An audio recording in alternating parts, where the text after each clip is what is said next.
ابھی الحمدللہ مختلف جامعات سے، جو بڑے بڑے جامعات ہیں ان سے موازنہ ہم کر رہے ہیں، جامعہ ازہر سے اور جامعہ ثقافت السنیہ کیرلا سے، علی گڑھ سے، جامعہ حضرت نظام الدین سے، جامعہ ملیہ اسلامیہ سے، ان جامعات سے موازنہ کرنے کا سلسلہ چل رہا ہے تاکہ ہمارے بچے یہاں سے فارغ ہوں تو سیدھا کسی بھی بڑے جامعہ میں چلے جائیں.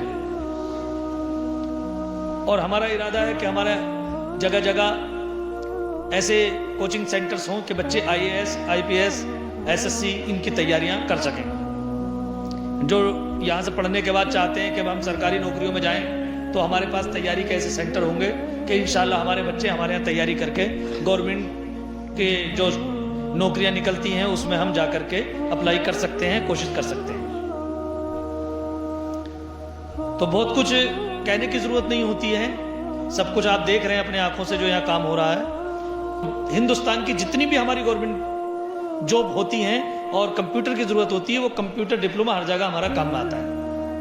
موقع ہاتھ میں ہے، ہمارے ڈپلومے ہو رہے ہیں، فری میں ہو رہا ہے، نہیں لیتے کسی سے، صرف وہی پیسے لیتے ہیں جو گورنمنٹ کو جمع ہوتے ہیں، گورنمنٹ کے کھاتے میں جانے ہوتے ہیں. ہم فالتو پیسے کسی سے نہیں لیتے، بلکہ کئی بچوں کو ڈپلومہ میں اپنی طرف سے کرا کے دیتا ہوں. جو بچے غریب ہوتے ہیں تو میں اپنی طرف سے فیس جمع کر دیتا ہوں. گاؤں کے بچوں کے لیے تو تعلیم بالکل فری کر رکھی ہے کہ جو بھی گاؤں کا بچہ داخلہ لے گا ہم اس کو بالکل فری پڑھائیں گے. عربک انگلش میڈیم، جو انگلش میڈیم کالج میں یہی سبجیکٹ پڑھیں گے تو وہاں 5,000 روپے مہینہ کی فیس دیں گے، 4,000 روپے کی، 3,000 روپے مہینہ کی فیس دیں گے.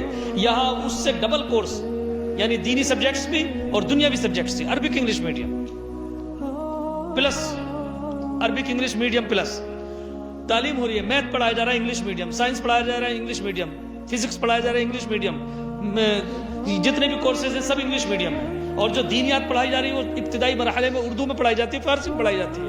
اور جب بچہ اوپر چڑھ جاتا ہے تو پھر عربی میڈیم میں پڑھایا جاتا ہے. بچہ ہائی اسکول تک پہنچتا ہے تو عالم ہو جاتا ہے، اور انٹر تک پہنچتا ہے تو فاضل ہو جاتا ہے. اس کے بعد گریجویشن کرے تو تخصص کر سکتا ہے، پھر کہیں بھی جائے وہ کوئی سا بھی کورس کر سکتا ہے.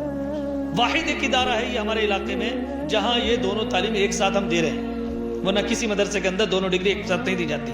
الحمدللہ UP بورڈ سے بھی ہماری مانیتا ہے جونیئر ہائی اسکول کی، اور دلی NIOS سے ہائی اسکول کی مانیتا ہے، اور مدرسہ بورڈ سے انٹر کی عالم فاضل کی مانیتا ہے. اور اس طرح کمپیوٹر سینٹر کی قومی کونسل برائے فروغ اردو زبان اور NIOS سے مانیتا ہے. تقریباً 4-5 گورنمنٹ کے بڑے بڑے جو نیشنل انسٹیٹیوٹس ہیں اس سے ہماری مانیتا ہے. لیکن ہمارے لوگ یہ سمجھتے ہیں کہ تو مدرسہ ہے خالی، چونکہ وہ ایک مزاج بنا ہوا نا مدرسے کا ٹیگ، مدرسے کا ٹیگ جو لگ جاتا ہے وہی سمجھتے ہیں کہ مدرسے والے بیکار ہوتے ہیں، جبکہ مدرسے کا مقابلہ طالب علم کا مدرسے کے طالب علم کو کوئی نہیں کر سکتا. اس لیے نہیں کر سکتا کہ ایک عام طالب علم بھی 3-4 بھاشائیں جانتا ہے مدرسے کا پڑھنے والا. انگلش جانتا ہے، ہندی جانتا ہے، عربی جانتا ہے، فارسی جانتا ہے، اردو جانتا ہے. یہ 5-6 زبانیں تو ہر مسلمان مدرسے کا بچہ پڑھنا جانتا ہے، پڑھانا جانتا ہے، اور عالم ہو جائے تو پھر اسے کوئی مقابلہ اس کا نہیں کر سکتا. تو میرے بھائیوں، آپ مدرسے سے اچھی تعلیم آپ کو کہاں مل سکتی ہے؟ جامعہ ملیہ بھی تو ایک مدرسہ ہے، جامعہ ہمدرد بھی تو ایک مدرسہ ہے، جامعہ علی گڑھ بھی تو ایک مدرسہ ہے. یہ سب مدارس ہی تو ہیں. لیکن آپ لوگ جو ہے گاؤں میں جو مدرسہ ہوتا ہے اسے مدرسہ سمجھتے ہیں. بہرکیف بہت کچھ بات ہم کر سکتے ہیں.